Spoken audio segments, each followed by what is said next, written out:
200 years. That's how long humanity had been soaring through the stars. For the last 50 of those, we'd been knocking on the door of the Milky Way Galactic Council, begging for a seat at the table. And today, finally, they said yes. I'm Ambassador Tom Griffith, and as our ship, the Odyssey, touched down on Deimos Noctura, the Council's capital world, I could feel the weight of every human who ever looked up at the night sky. This binary star system was breathtaking, but the air outside was not our friend. It was mildly acidic, nothing lethal, but breathing it would feel like a really bad chest cold. So, on went the protective suits. As the ramp lowered, my delegation and I stood ready, our faces hidden behind sterile visors. The air outside hissed faintly against our suits. Waiting for us was the Council's delegation, a stunning and frankly intimidating array of beings from across the galaxy. There were the crystalline Sea Thar, the insectoid Cathar, and the towering, silent sentinels from Gliese 581 Dot. We exchanged the formal, customary greetings we had practiced for decades. Words of peace and unity were spoken, but the air was thick with something else. Suspicion. Every gesture, every glance from their multifaceted eyes seemed to question our right to be there. They weren't just greeting us. They were sizing us up, judging the newcomers who had clawed their way out of their gravity well. This wasn't just a welcome party. It was our first test, and humanity doesn't like to fail. As they were escorted down the docking corridor, every alien presence stopped and stared. It felt like a parade, but not the fun kind. Most of the human staff were visibly nervous, their eyes darting around at the strange and wonderful beings lining the way. The sheer diversity was overwhelming. Some aliens had 2 heads, their necks swiveling independently.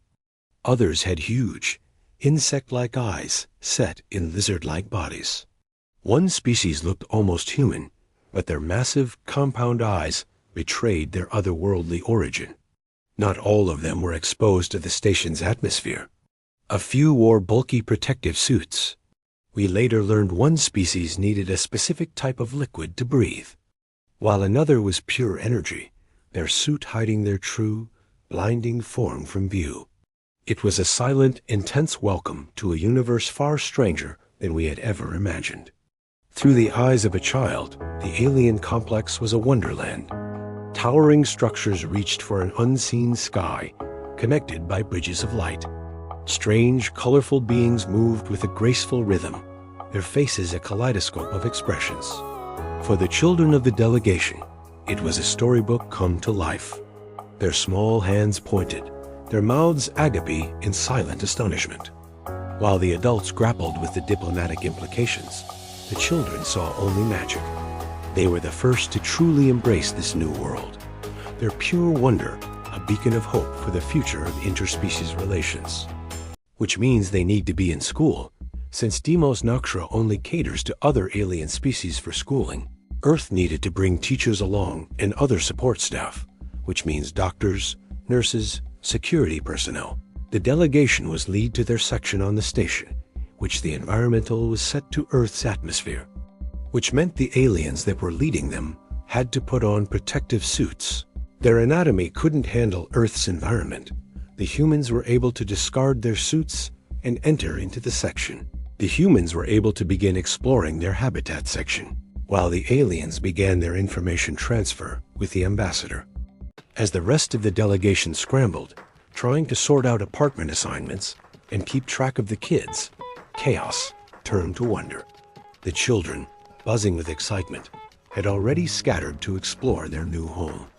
One of them, a little trailblazer, stumbled upon something incredible. A park, right inside their habitat.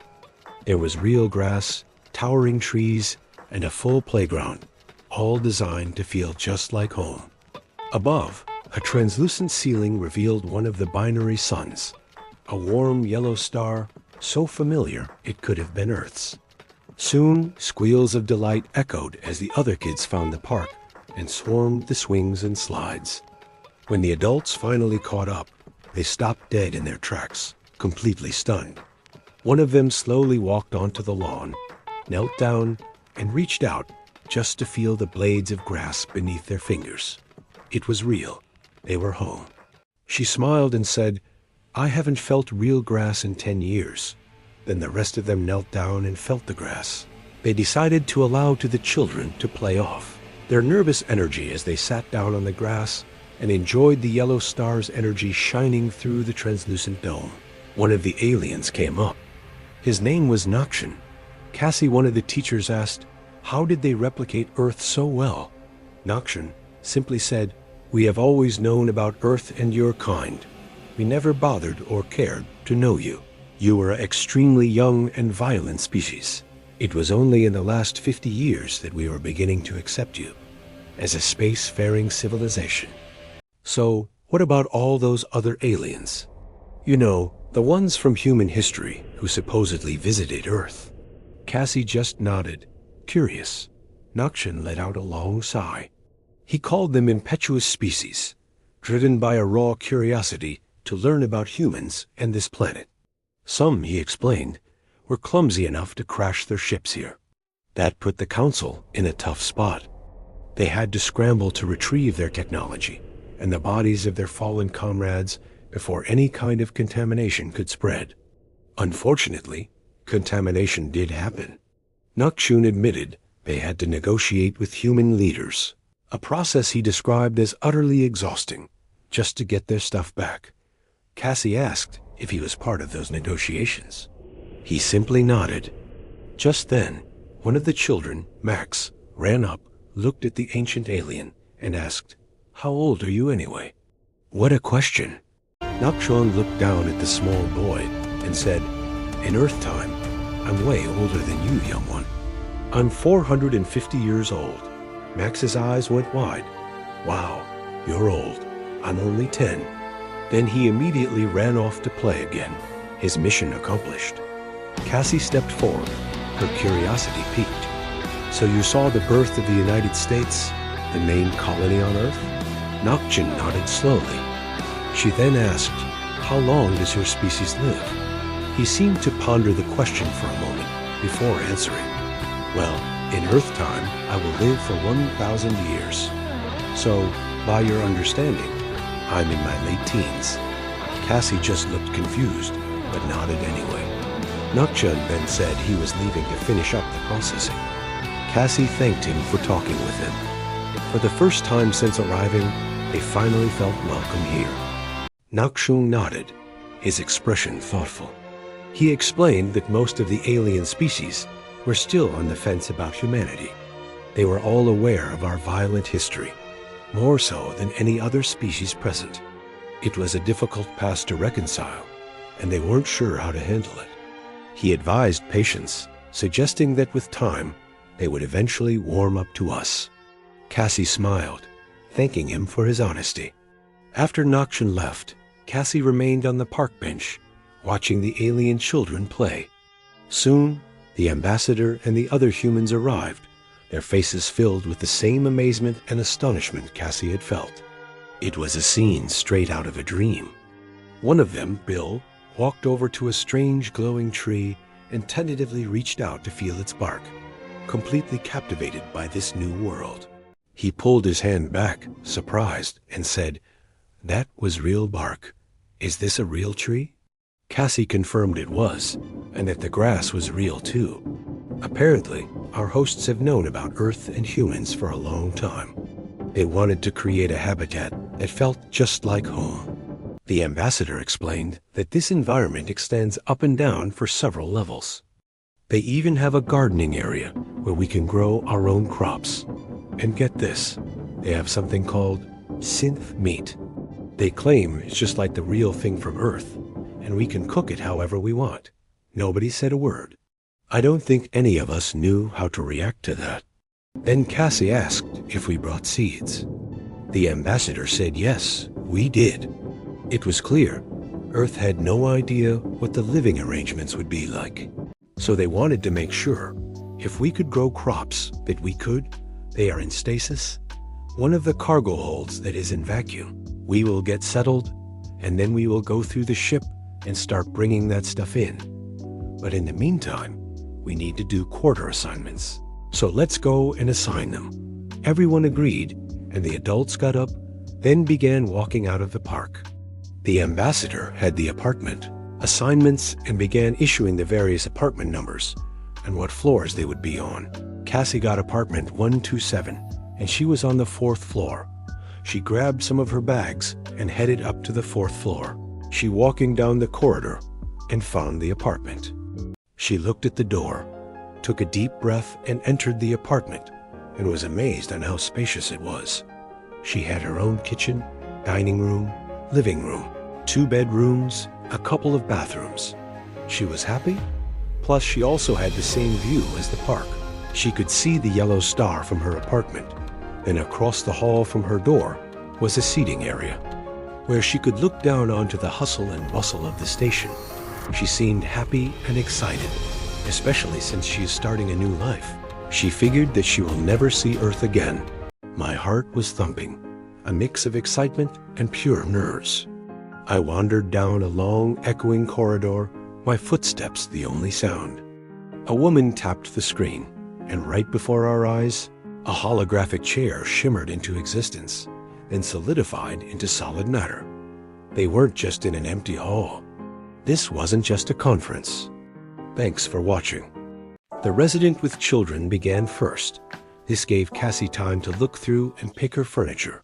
Eventually, the station's automated assistants arrived, or robots. They helped carry the furniture to the apartments, and they were also able to replicate the bedding and other materials needed for their apartments. It was getting late, and Cassie was the last one to replicate her furniture. She just opted to replicate a couch and a couple of armchairs for the time being. She wanted to get back her apartment and just relax. It was an extremely busy day, and she still had that feeling inside of her that she couldn't shake. Finally, the last box is in. Moving is such a beast, but seriously, thank goodness for these little robot buddies. I couldn't have done it without them. Okay guys, power down, you've earned it. Phew, now for me. This couch looks incredibly inviting right now. I'll just close my eyes for a second. Just a tiny little nap before I have to get ready for orientation. I've got plenty of time. Just 5 minutes. Hey, wake up. Are you kidding me? Jimmy? What are you doing here? And why are you yelling? You're going to be late. Late for what? Orientation. It starts in 10 minutes. 10 minutes? No, that can't be right. I just closed my eyes for a second. You've been out for 3 hours. Come on, let's go. You can't be late on your first day. Oh my gosh, okay, I'm coming. Oh, it's fine. Don't worry about it, she said, waving him off. Is there another orientation class one can take? He shook his head. No, this was the only one. But I can give you the orientation right now, if you'd like. She quickly agreed and let him into her apartment. He stepped inside and looked around, a bit shocked. Wow, going for the minimalist look, huh? She let out an awkward chuckle. No, not really. It was just getting late, and I only managed to grab a few things for the place. He nodded in understanding. Well, shall we begin? For the next hour, they went through the incredibly dry and boring rules and regulations of the colony, covering all the laws for every alien species. She caught herself dozing off a couple of times, but managed to fight through it. Finally, Jimmy finished the rundown. She agreed and signed. Jimmy told her to take her time and get acclimated to the station. The ambassador had given them a full week before they were supposed to report for duty. She nodded and escorted Jimmy out. As he walked out the door, he mentioned the next orientation class was set for tomorrow afternoon. She agreed, and he left. Finally alone, she walked over to the kitchen and replicated a dish of synced meat for breakfast. Sitting down on the couch, she took her first bite. It had a weird texture, but she was so hungry, she finished the whole dish anyway. After her meal, she got ready for the day and went back to the replicator. This time, she wasn't making food. One by one, she replicated all the furniture for her new apartment. Once everything was materialized, she spent the rest of the day setting it all up, finally making the space feel like home. Phantom static, where the phantoms speak through the static.